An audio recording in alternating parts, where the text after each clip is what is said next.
PhD this year, right?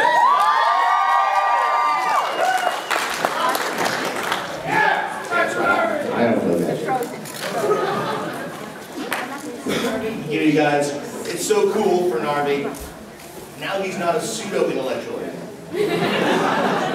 actual intellectual guy. So you guys having fun so far? Yeah! It's a little wild, isn't it? What's up with Jason Frank? I was like, man, really scary now. You guys heard it right here. Hey, Lisa. Nice to see you. This is Jason. So you guys heard that Jason won like the big like super ultimate fighting fight, right? I don't know, what's the league called? What's it called? The Justice League. Yeah. It's more like the Injustice League. Because he's so big that there's not even a fight. He's just like, boom. Hey!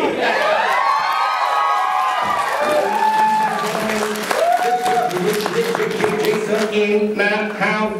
Now this is some kind of strange Gordian knot. Where do I sit? There's an empty space right next to Polly. Do I sit? Hi. Or do I sit over here like, you really stink? I don't know what you're selling, but I am not going to buy this. Or do I kind of go in between like, hi, I have my own table. Uniformity, Georgian architecture. I don't know, is there another microphone here? No, so we are getting too many DJs, not enough mic.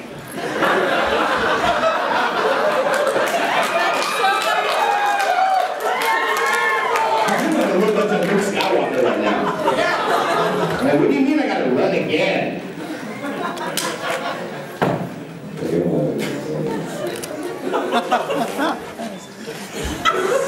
hear what he just said? No. He said it's a pleasure to see you, Skull. Thank you for coming. Exactly what he said. Alright, so we got one mic and we got one mic. Really? Yes. Can you get it turned up a little bit? Could we get the high end raised a little? Can we get a little pump on the mid? Can we get a bass boost? No. Nope. No. Alright, we're just ready. Yeah. Okay, how do we start this thing off? Hi! So I think the microphone is pointless, right? Because we're like in the same room together. Let's try that again. Hi, everyone! Thanks for coming out again. You know, last time we saw you guys, we were all touchy-feely. Thank you. This time, no. Nope. This time it's all about Jason Andrew Narvi, PhD. Yeah!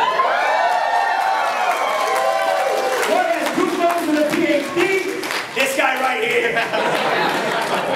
That's opposing degrees. Alright, so how do we start this thing? You want to start with questions right off the top? Let's fight. Alright.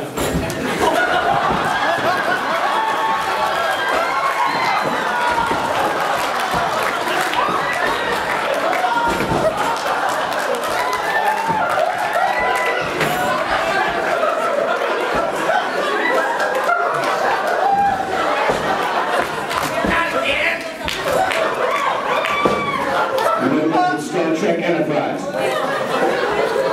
Oh my God. I think I ripped my pants.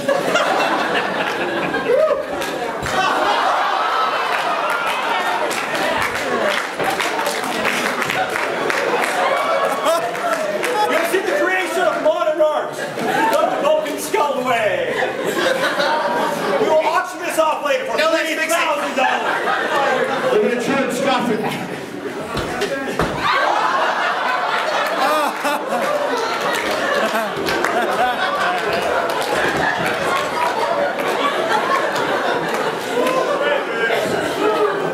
Sorry. She did. You are a horrible person. Oh, here comes. Security. Yeah, security. Security. So the Pink Rangers, the clearly Australian Pink Rangers, have decided to join us in the panel. Oh, they're not really Australian, they're Cheshirians. Cheshirian. What? Yeah, exactly. Cheshirites? What do you have other good? What do you call them? Cestrians. Cestrians is Yeah, no, what. but what do you call people from Cheshire? That's what it is. Cestrians. Thespians. Westrians? I ripped my pants. I'm so upset.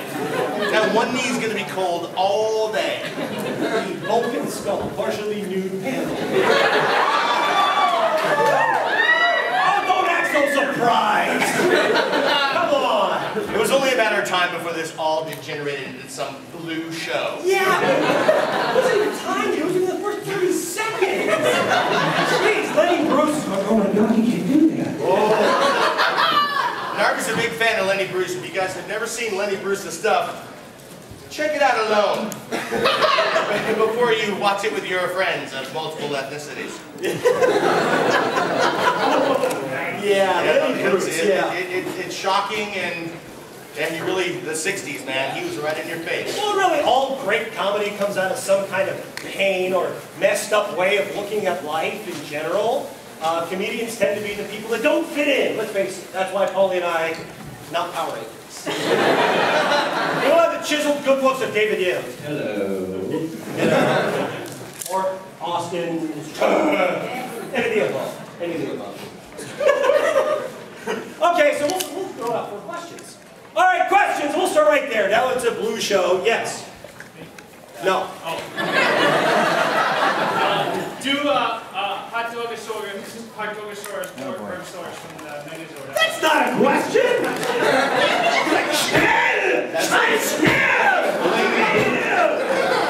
You jump through this now. Do the funny now. Rephrase it. Can you do the hot dogosaurus burgosaurus thing from the Megazord episode? Nah.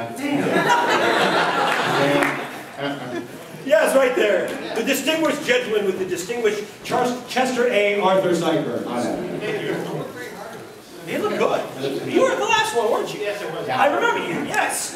Good to see you. But you're 2 years older. What's the deal with that?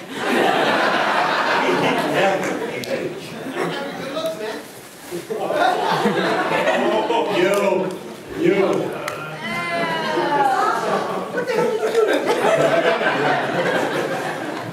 So your question is? Yeah, I was watching a couple old episodes. You guys were dressing up as a monster and a princess. Yeah, we should have taken off those costumes before we went to work, shouldn't we? That's one of my favorite lines, actually. How to it, princess? And he was like, That's a big skinny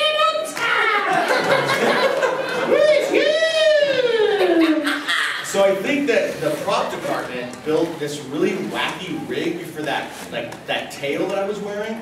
And it was like a metal ring that was around my waist, and there was like a thing out the back and the tail was connected to. Well, the very first time we started running around, like I fell on it and I broke it.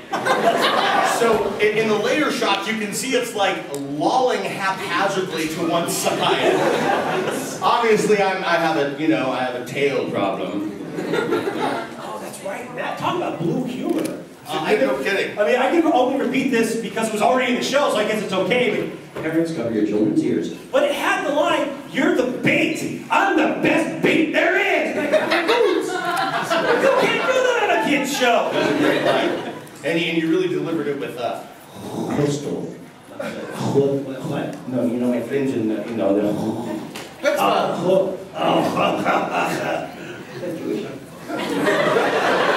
So does that answer your question that you didn't really ask, but we thought we'd run with it anyway? A little bit. What was your favorite outfit to wear if they put you? Oh yeah, like those would be our favorites. A green spandex dinosaur suit. I love it. You know, actually, didn't your weird pointy cone hat have a veil too? It had a veil and everything. And as soon as, I think I had boots on under it, and as soon as we wrapped, I tore that thing to shreds. See, skull and a dress is funny because it would just piss me off, pardon my French. And so the more angry I was, the funnier it was to the writers. I agree, totally. And I think Tony wouldn't argue either. Tony would agree that the angrier Jason was, the more hilarious stuff got exponentially. In the back! Yeah, you're kind of in the back, yeah. kind of 2 statements. Don't take this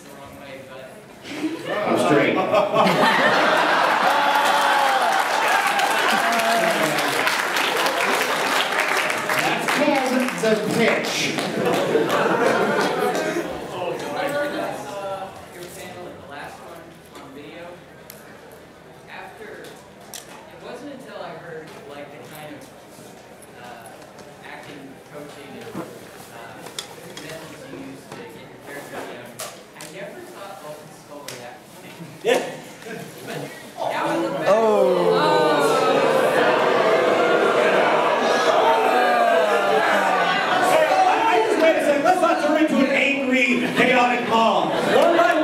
Smack him in the face. So we just line up and make a gauntlet, and then we'll make him walk down, and then we're going to strike him in anonymity. Lone Ranger straight first. Yeah. No, but please continue. Yeah, please, go on. Back and see the stuff you did, and I'm just rolling on the floor laughing now. Well, good, I'm glad. That's because you grew up, man. I mean, no, it's serious because, I mean, a lot of the bits were, you know, obviously, it's like, you know, the Roadrunner. You know, like when you're a kid, you're like, oh, he fell, you know, but then when you are older and you watch it, you're like, man, that is some funny stuff. Like, the writing is funny, man. Like the whole time clock thing, you know, like that doesn't do anything to a kid. Kids don't get that, but adults are like, ah, that's some genius stuff. Yeah, yeah, we were clearly for the adults.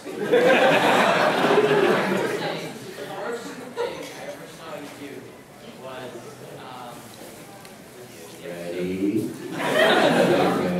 Where's my rock? Where both had to get a tan. Alright, for the record, it was yogurt, not mayonnaise. Yeah, so much better.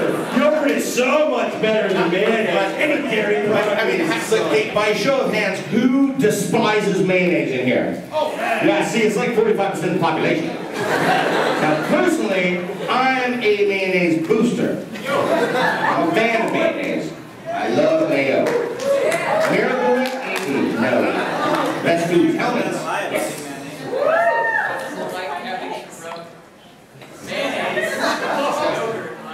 You want a demo? No, it was more disgusting than it looked. Totally. It really was. Because you know what? I mean, yogurt it is kind of like fungus, you know? Like mayonnaise might have actually been creamier. So yogurt is like all chunky and weird. And I mean, how do you think I felt? You know, it was like, I'm gonna have to do another take. Well, you cannot smell through the television. So this is what I want you to do. Everyone go home today. Okay, take whatever yogurt you have out of the fridge and put it on the counter. Let it sit there. Put a hot lamp on it For 12 hours. 12 hours. Then get one of your good buddies. Have him run around the block a couple times so he's really smelling good in these areas and over here.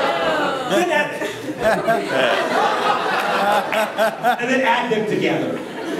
Okay, next. Over here on the side. Hello, guys. I'm Dan. Hi, Dan. We met. Hi, Dan. How are you? Yeah.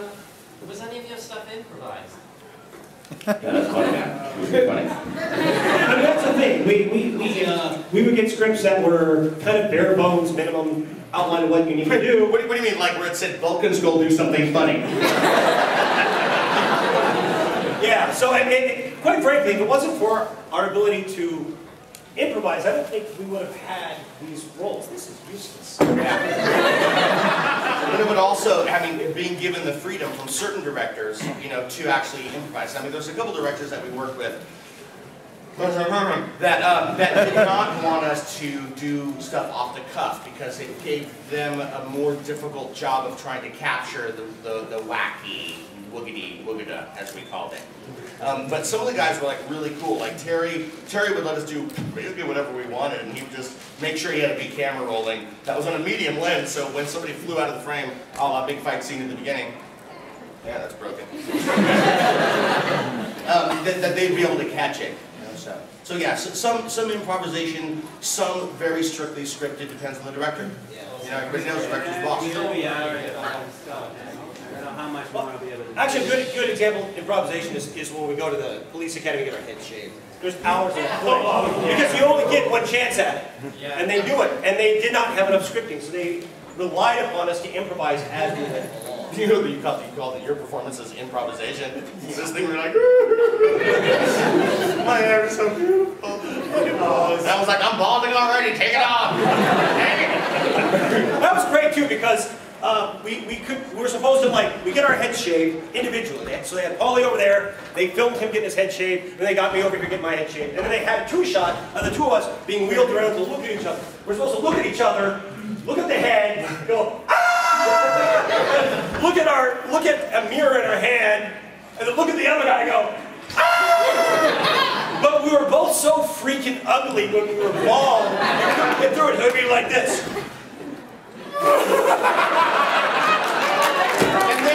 And then the one take where we managed to get through that beat, we look at the mirror and then we're like even worse. I'm like, that was awesome. I love that. Great stuff. Oh God. I want to choose one. You. All right.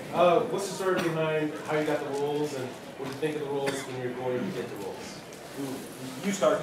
Sure. In order to show sell the show to Fox, Tony and Shuki and Chaim decided they were going to make a promo pilot with some of the folks that that didn't appear later in the series, right? I think maybe one or two of them are here this weekend. Audrey the boy. Yeah, totally. And so, I showed up at a bowling alley to do that role after a 10-minute audition where I showed up a little bit early than the other brothers, and that was a good thing because Tony doesn't like to fight. So Tony was standing in because he was somewhat portly in those days, rotund if you will.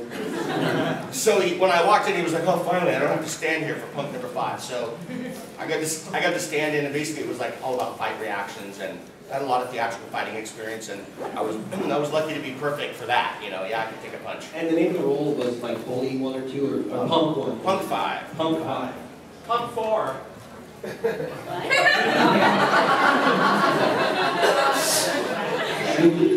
only done it 12th night 17 times, and every time I've been Officer 2, and I know what role is Officer 2.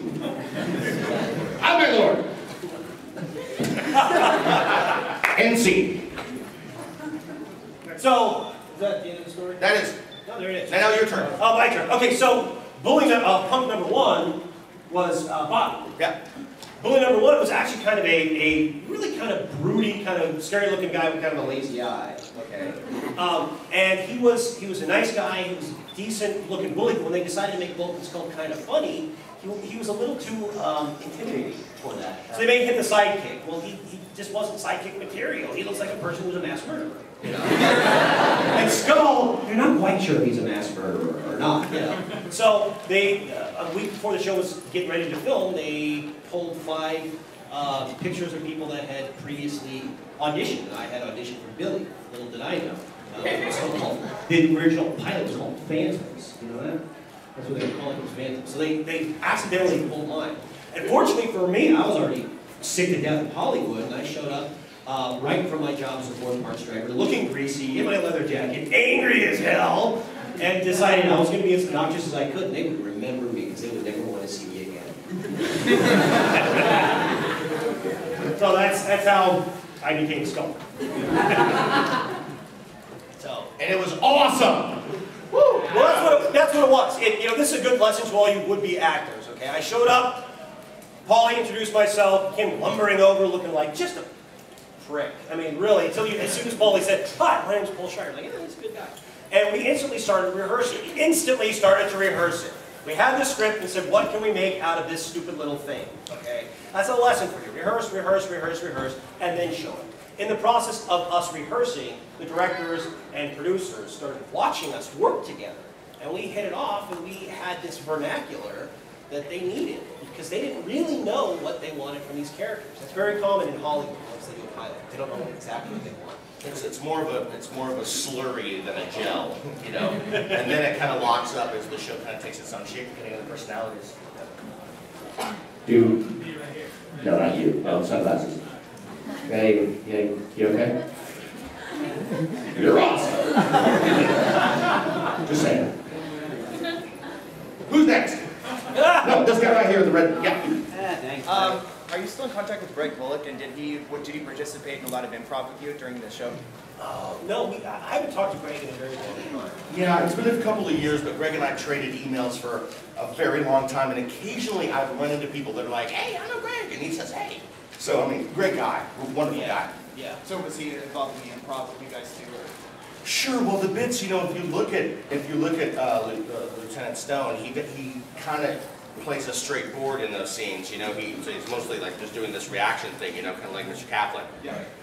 So kind of tough to really be involved in the gag. But there were times when we were all moving together when he definitely would participate. Yeah. They realized the formula that worked well with Vulcan Skull was that you had the two of them doing their own thing. And once we stopped being bullies, there wasn't any place for us to really put our energy and shenanigans. So if they put in a third person whose job was to be steady and a rock and a stone, if you will. That's how Vulcan Skull worked the best. You had someone basically shooting at them, and the two of them kind of fighting against each other. So that was his role, and he did it really well. Yeah. So let's go a little bit towards the back. Way back there with that giant arm of yours. Some kind of ancient simian arm. Size the arm that. Just worry. How do you guys feel in that where we switched brains? But I was going to dig it out. Oh, yeah. Yes. Yeah, Mar. Yeah, Mar. What did you do? You broke that chair, Mar. I can't believe that! Security, can I have a damage report, please? We need a damage report form, Chris, okay? We're just trying to have a nice time. Why can't we just do that? She killed Scott's car last night. She did. Oh, I feel so good. What were we saying? The brain switching machine thingy. Oh, This thing. Oh, Okay, take 17. that was a reshoot. If you recall, what they did was they didn't know where they wanted the comedy to come from. So they had in the early episodes a lot of the Power Rangers like morphing incorrectly and falling on each other. Oh! Wacky. Well, you don't want Superman to be making fart jokes. You want people like us.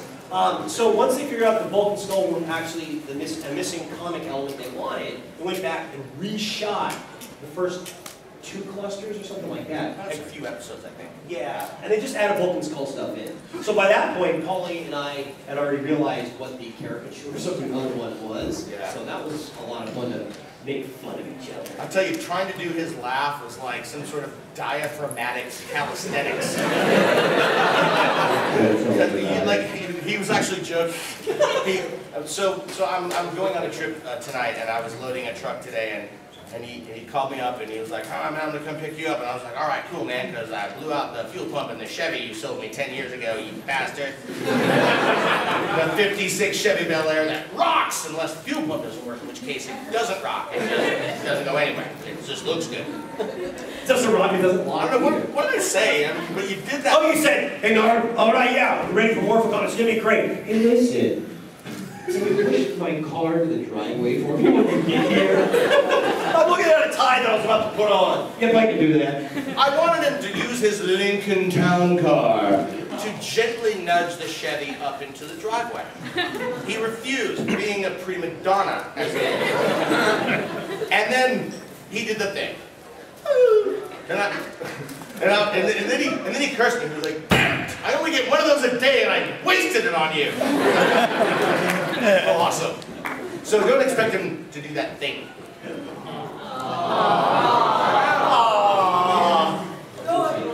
Come on. What's up, man? I'm not made of stone. What do you want to say, brother? Yeah. What was it like in Doomsday, the two-parter, and the Crystal of Nightmares being the Incredible Hulkster and Super Skull? Yeah. That was interesting because it was Christmas Eve, actually. Yep. And after coming off of 2 months of unemployment, and we just got our checks, and we didn't have time to cash our checks and buy Christmas presents. Actually, remember that? Yeah. So it was a little, it was odd. It was actually kind of an interesting. It was the oddest Christmas when you say, "Wow, most people are hanging stockings by the chimney, and we're putting on spandex and going to big wooden robots." So there's very few costume pieces that I still have in my collection from the show, but 2 of them are those orange glasses and that blue hood with the ponytail hole in the back. Like, I still own that today. And I wear it. And it's awesome. And I have the one-eyed bulk eye patch too. In the back. What was the grossest thing you ever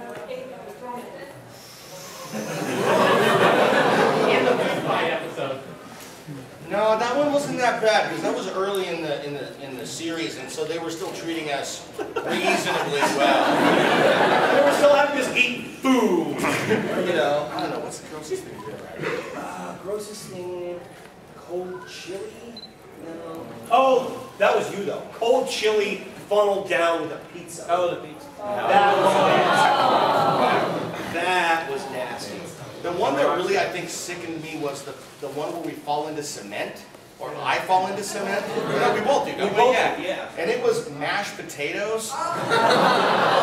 Ostensibly fit for human consumption. But not after 17 hours sitting in the sun.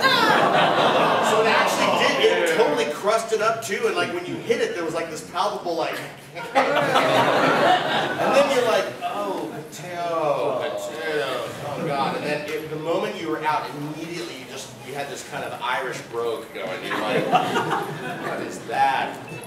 You know, it was always funny. We knew we had a food gag when we were shooting outside, and they were prepping it. It was always interesting to watch the sun rising, because you know, as that sun went up, the food quality went down. It's like, oh no, the sun's up there, you're looking down at that salmonella. I never got sick though, honestly, off of anything that we did in the show. So I mean that's a testament to you know, Mark Richardson and Ben Goondads. Yeah. Prop master. Yeah, they always try to make it edible and not non-poisonous. Ish. Let's get someone up against the wall. Ben. Return of the Green Ranger, when you guys go back in the 1700s. The costumes and stuff. Oh yeah. Oh, well, you look great. That damn mustache.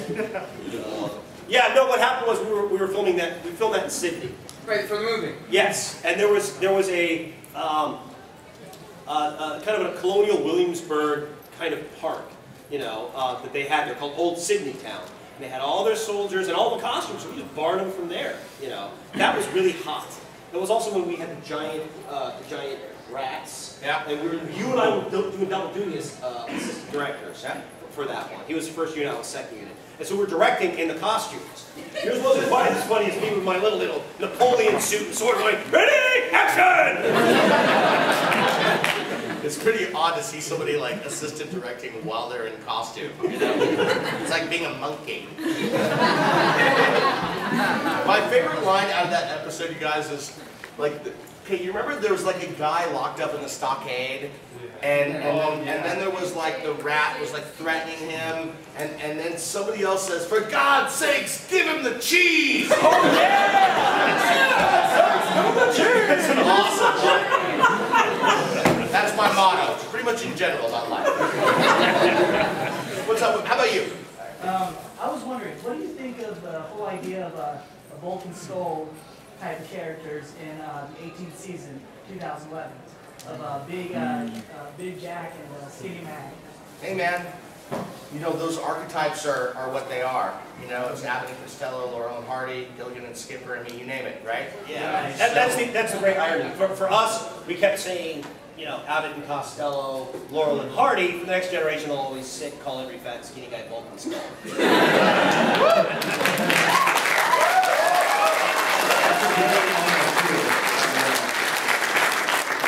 It's an awesome arm. Let's go over this way. That guy right there with the stash, the mustache. Right, you've already touched on it briefly. One of the things I have noticed is you probably have done more stunt work than any other actor in the series that wasn't a monster or a ranger. What I'm wondering is, do you think that actually worked better for your characters, or do you always feel cheated that you never actually got a hero moment, like a part in an episode where you somehow saved the day? Well, we kind of did, right? What was when is the Ranger not a Ranger? What was the two-parter about Countdown to Destruction, right? Yeah. That was like our one kick-ass moment. It was like one shot, right? The traveling shot where Narvi's like, ah, and I'm like, oh. Yeah. And like that was like after we did that, we were like, all right. There we go. There we go. But you know, I mean, the stunt work really the stunt work was part and parcel to comedy bits. Yeah.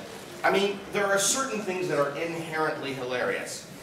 big shoes, being on fire, playing the piano while being on fire, and falling down. I mean, falling down is pretty much one of those like quintessential, funny things. I mean, every time you fall down, you're instantly embarrassed. Anytime you see somebody fall down, you're instantly laughing at their dumb asses that they fell down. So, somebody with big shoes, funny. Playing piano, funnier. Well, and we should not be heroes. I mean, Bulk and Skull are the kind of down and out everyman. Let's face it, okay? We are not all Power Rangers. We like to dream, but we know it's a dream. We know who we are. And we want to be working next season.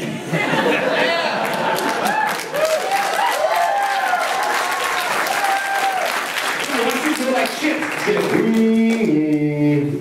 There goes another ranger. Damn shame. Hey, how about you in the back, the anchor man? What do you want? What do you want? Come on, speak up. I feel like you guys were like the longest lasting guys in season 1 and season 6. Like, Raiders. Nope, that's me.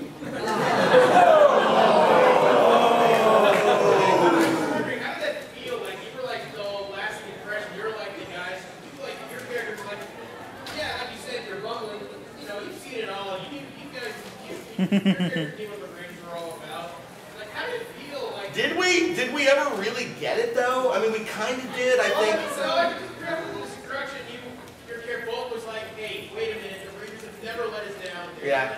Right on, good point. But I'm just wondering, like, from your perspective, how did it feel like when all these, for whatever reason, all these Rangers kept leaving and you guys stayed till season 6? And Bulk, I know you had a couple of cameos in Lost Galaxy too. Yeah, I call that the couch season, since that's what I was. At home, the remote control. You know, heroes come and go, but idiots are rare.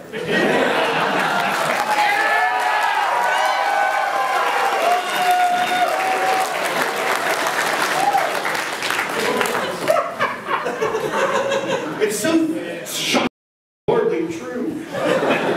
That's all. Woo! Yes! That's what a PhD gets you. So, from my perspective, man, the kind of the shift from the characters from kind of buffoonish antagonists and objects of ridicule into kind of general buffoonery that was more good-natured and less kind of, laugh at the fat guy because he can't climb the rope, and into laugh at the two of them because they're idiots. Like, to me, that was a real important change. And we actually, some seasons worked better than others. Like the private detective thing, Goldar in a closet, a little weird. Hey, you gotta do something with him. Hey, Kerrigan, where's Kerrigan? But still, it was really nice to have it kind of shift into something that was more good-natured and more honest. Because everybody knows Nardi is a full-on punk. Like, he sets things on fire for fun. I'm not kidding, he does that. So really, and I'm not as much of a punk myself. I was bullied as a kid, and so I really did not appreciate playing the part of a bully, because bullies suck. And that's why it was cool to like end up being kind of good-naturedly experiencing the universe, as inconsistent as it was. Let's go over. There's a guy backwards cap. Okay, as actors, how hard was it like going in between seasons and doing other work to going back to these characters that were supposed to have growth and you having to come back and resume their growth whenever filming restarted or something like that? Well, I mean, it's not exactly like doing Hamlet and then coming back 2 years later. Do you ever have this dream, this nightmare where you show up the first day of rehearsal for a show you have already done and you're supposed to be off book and you're like, I should know this, but I go up tonight. It's not like that, okay? You know these characters well because part of it is the improv, and you really base every character on some aspect of yourself. Yep. Okay. Ideally. Absolutely. Ideally. Or the character's not going to fly. You're not going to be doing it for 6-7 years. So it was pretty easy to jump back to Bulk and Skull. I mean, we weren't, being a primary cast member on the show is sometimes difficult because, when you look at the script, So those brothers got some monologues, man. They're like, in the blood, and I'm looking at these poor guys in their dressing rooms like, they've been on the couch for 4 months during a hiatus, and now they have to learn, like this mini, this little opus. For us, we come in and we're like, well, that's the thing. Paulie and I are seeing each other in the off season, so it's not like suddenly the cameras turn off, and Paulie and I are like, well, let's go read a book. Okay, bye. I'm the Paulie. I mean, we just do the same crap we were doing, in the off season. True. We kept each other sharp and setting stuff on fire. I like to think we held each other back a little bit. I like to think that we were anchors around each other's necks in the off season. We kept each other from going anywhere. Okay, that's true actually. Thanks for not going to college for 3 years. No, it was like 12. It was like 12, dude. Okay, let's go over this way. So right there, smack dab in the middle. Yes. Wow. Well, I don't know, man. Somebody should count them up. Really?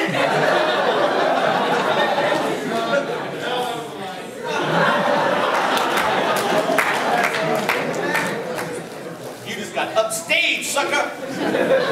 How many cakes have you worn? Cakes. That's a pretty good question. To be honest, I don't think we wore that many. After season 1, we didn't wear a lot of cakes.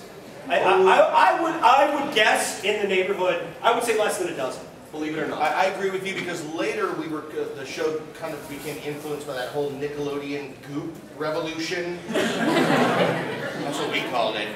So then there was a lot of liquid stuff flying through the air, which was always fun. I'm actually going to throw a number out there. I'm going to say probably only around 6. That's not right.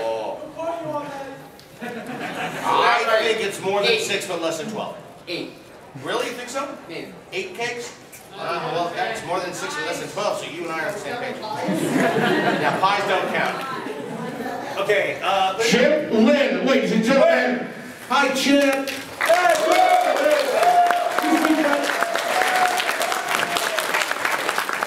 night for you. Very nice.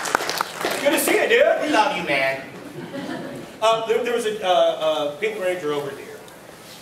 Cheshires. When you find out the identity of the Rangers, and what did it feel like when you found out, but you had to save their lives, and you've got your great memory? Scene countdown. When is Ranger not a Ranger? Sure. We don't remember. It seemed like kind of a bait and switch, didn't it? To like give us the thing that we've been hunting for like 5 years, and then, okay, now.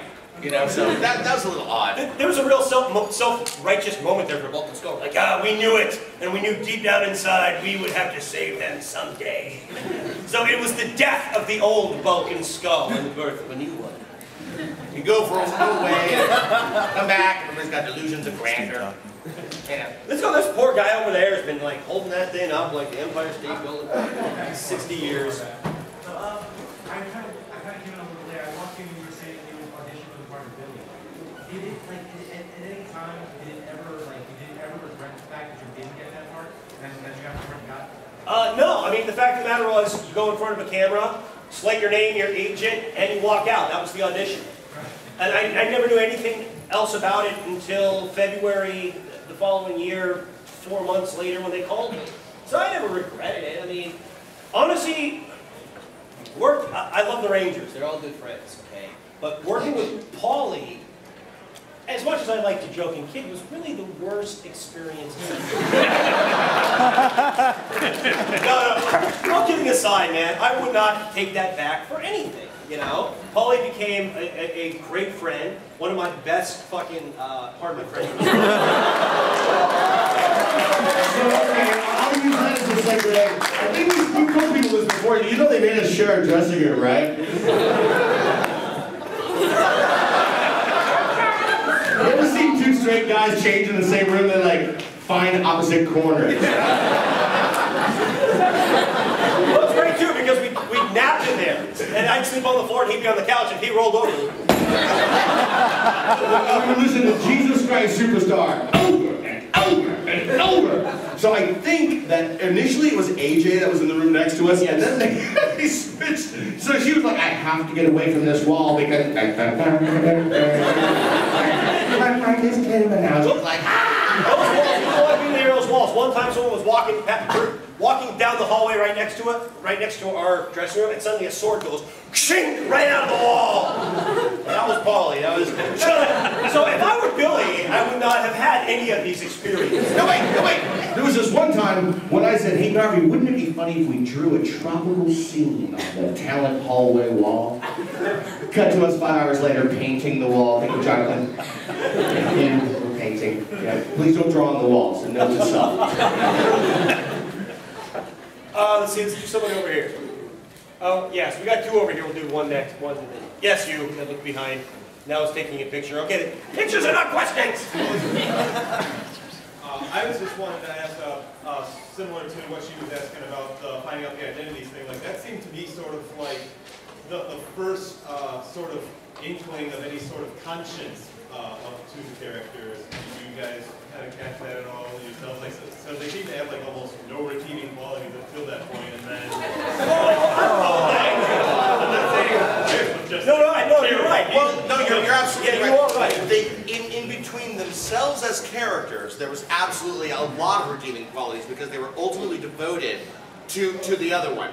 But you're right. In terms of the context of the broader cast and the storyline, that was a watershed moment for them. I will say, Skull loved Kimberly.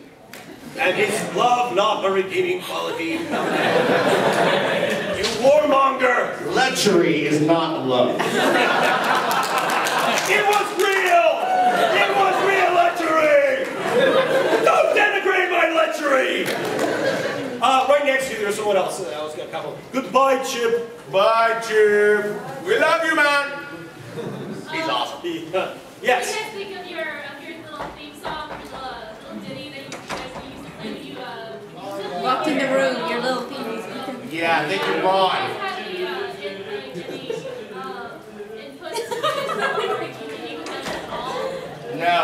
No input. No, Ron did not need any help scoring the show. And when we mug as badly as we do, we're like, all of that came from the fact that we were overacting so terribly, So wonderfully. Overacted wonderfully. Greatly, we were overacting. Greatly. Let's go this way. Far right, yeah.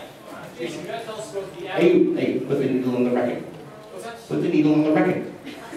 Put the needle on the record. Jason, I asked about the animal skull that was in your hotel room in Australia. The animals. Oh, I thought there was a little animal that I dressed up. He doesn't know I put that in my blog. How did you know that? Was it you?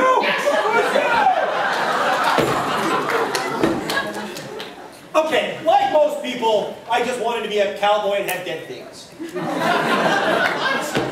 So, when I went out to... Please, continue. There's a skull up there.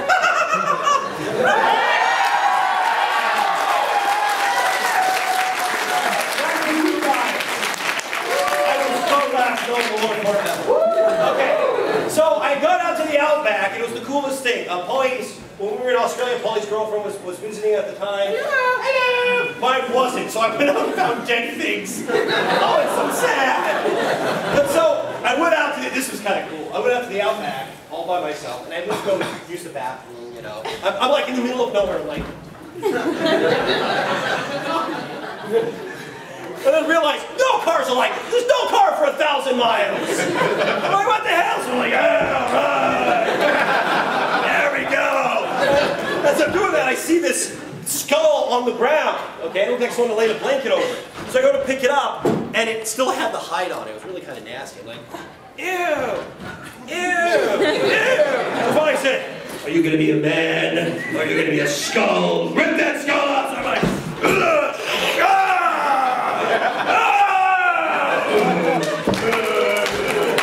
The problem was the damn thing stank. It smelled like death. It was in my car, the sun beat down on it. I put it in my hotel room. It was still stinking up the joint, so I would pour bleach on it every day. And lie. It looked like I was like killing people. I kid you not, the maids refused to go into my room. I don't know what he's doing in there, but it's not nice. It's not pretty. leads following the blog post pretty accurately so far, yes? Yeah! Tell me again! Oh, customs. Oh, right. So going through customs, I'm a guy that always gets caught going through customs. Like, long black coat. You know, like, do you have anything to... And I got the skulls in there. I got like 4 skulls and all that stuff. Fortunately, that day, though, we were late getting to the airport. So I was able to smuggle it into the country in the damn backpack. So there I am flying across the Pacific with my dead skulls. And I got it at home and I put it up great, you know, in my study, you know, with my degree, PhD, Master of Letters, Shakespeare, dead thing. This is the part that you're in the live version where customs yanks it right out of his bag and says, you can't take dead things on a plane set. No, this was me in customs.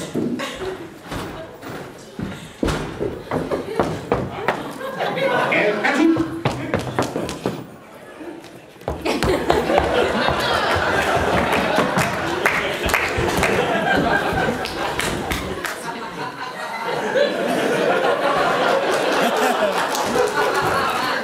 That's a broken chair down there. Hey, how much time we have left in this panel of doom, Scott Gilner? 5 minutes. 15. 17 and a half minutes. All right. Yes. Yeah, you. Those shoes, that. Huh? Those shoes rule. Okay, I just got you on the other day. I want to be a little different here, so my question is, what song is stuck in your head right now? Wagon Wheel by the Old Crow Medicine Show. Well, heading south through the land of the pine, from my way to North Carolina, staring down the road, green light, I see headlights over and over.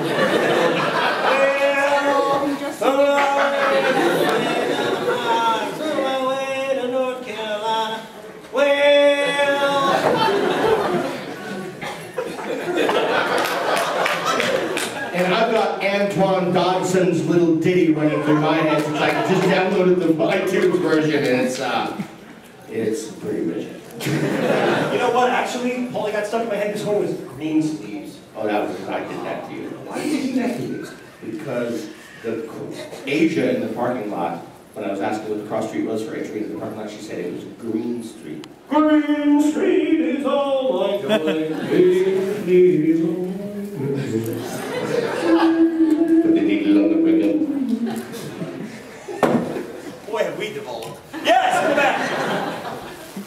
Okay, if you guys got everything you needed to make your own spin-off series, what would it be like?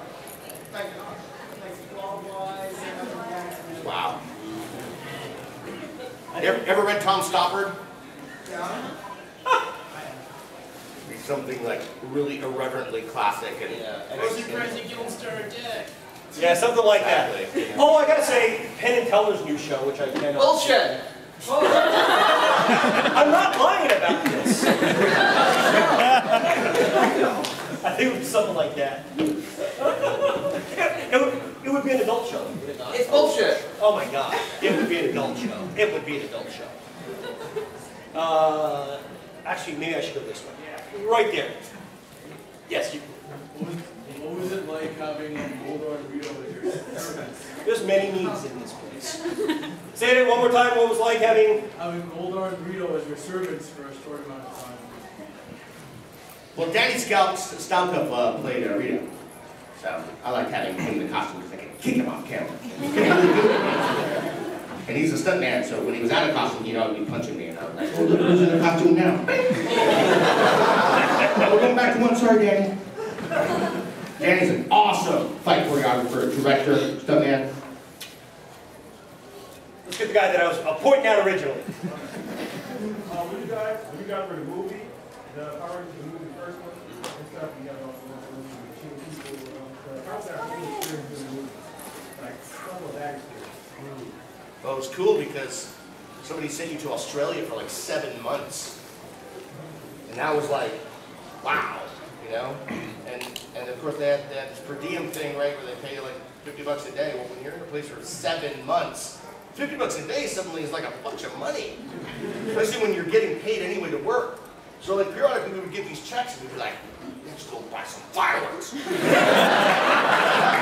now we would be like, I want to go buy a convertible Ford Falcon, and if I can't find one, I want to find one with a top and I want to cut it off.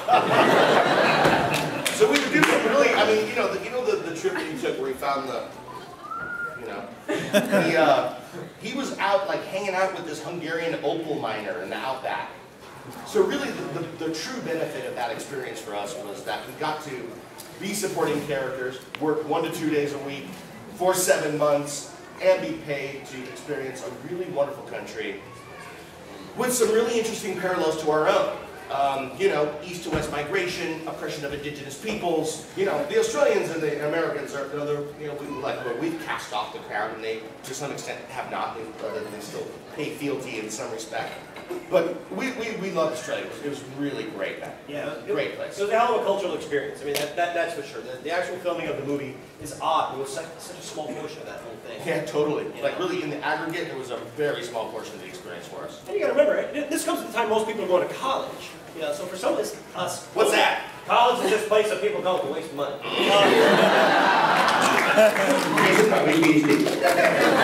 No, but in all seriousness, I mean, a lot of people know that was Steve's first apartment. That was my first apartment. I think it was Johnny's first apartment. So, well, no, that wasn't Johnny's first apartment. But a lot of people's. Anyway, so let's go back over this way. Right smack down in the middle. Yes, you in the purple. Okay. Offset. How often did you guys interact with the voice actors? Oh, quite a bit. Quite a bit because at least I did, and Narvi did too on Beetleborgs. He was like a motorcycle. So, Mass Rider. Yeah, that's right. Oh, Mass Rider. Sorry. Yeah, sorry. Wrong. Forgettable series.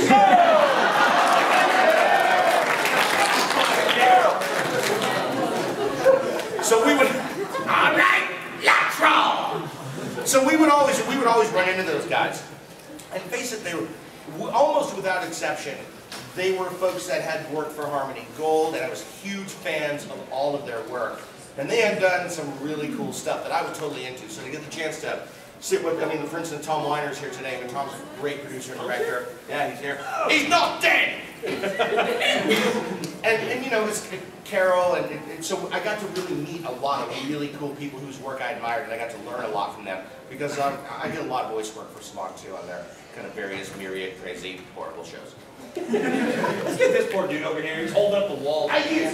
Don't move. That wall's gonna come down. You guys were in Australia for 7 months. How many episodes of Power Rangers were actually filmed there? You said that actually you were filming there as well. We were shooting the feature film, the 20th Century Fox movie 1, but then they kept us too long because of the schedule.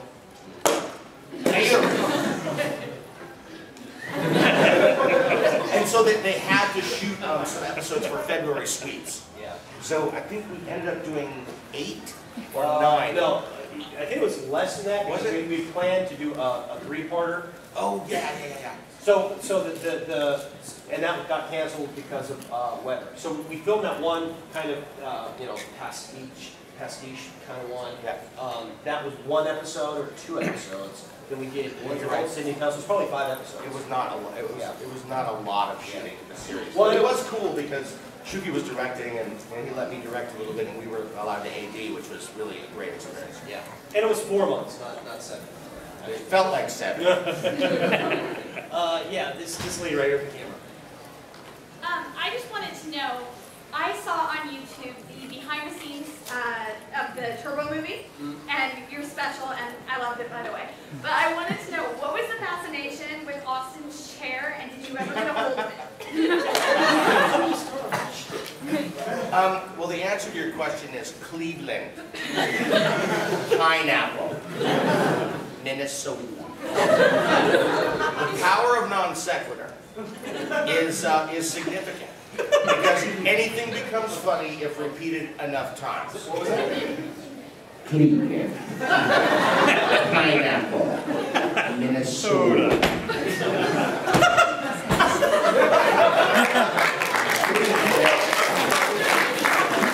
So you know when you repeat a word heard so many times it ceases to have all meaning. It like begins to take on some life of its own. You know, it just becomes like a sound that you're making. that was it. So like when we were told we were going to be expected to do some funny stuff for that ancillary material, obviously we didn't dig deep. But to me it was funny, you know. Austin's chair is just wacky to me. Okay, let's go to the other side. Far back. Yes, stand up.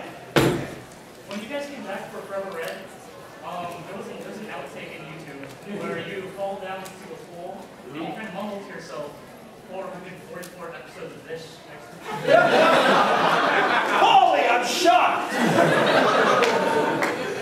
Jeez. Is that your opinion on the quality of the show now, or What is that? is that your opinion on the quality of the show staying or? Whoa, he's trying to rake some mud up. Yeah. No, it's funny. I mean, for God's sakes, we had 440 episodes. We're doing a shtick that we like and we've done a billion times. Exactly. And the reunion episode was shot in Lancaster. It was 800 degrees, where you have 3 lines and they make you wait 7 hours before you get to utter something. So by the time he finally got to fall in the pool, finally, it was night. It was nighttime. And you guys got to remember, a lot of our humor, I mean, obviously we have you guys to laugh, and if we're really being funny, we'll hear you guys, if not, it'll be like, there our audience was the crew. If they had a long day, they were bitter. So our job half the time was to make them laugh. Totally. Because then we knew we were on, they loved us for it, we loved them. That's how we were having fun on the set, is making a joke that only they would laugh at. We didn't figure that 10 years later somebody would be like, you know what? I was wondering, were you bitter? A little bitter? Hey, you guys, thank you so much for coming to the panel.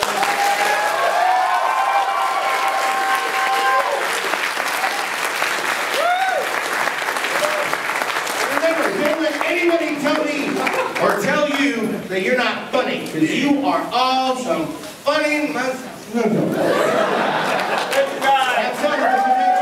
And make sure, don't forget, I'm doing an acting class on Sunday. Yeah. Learn how to be. No, you don't want to react.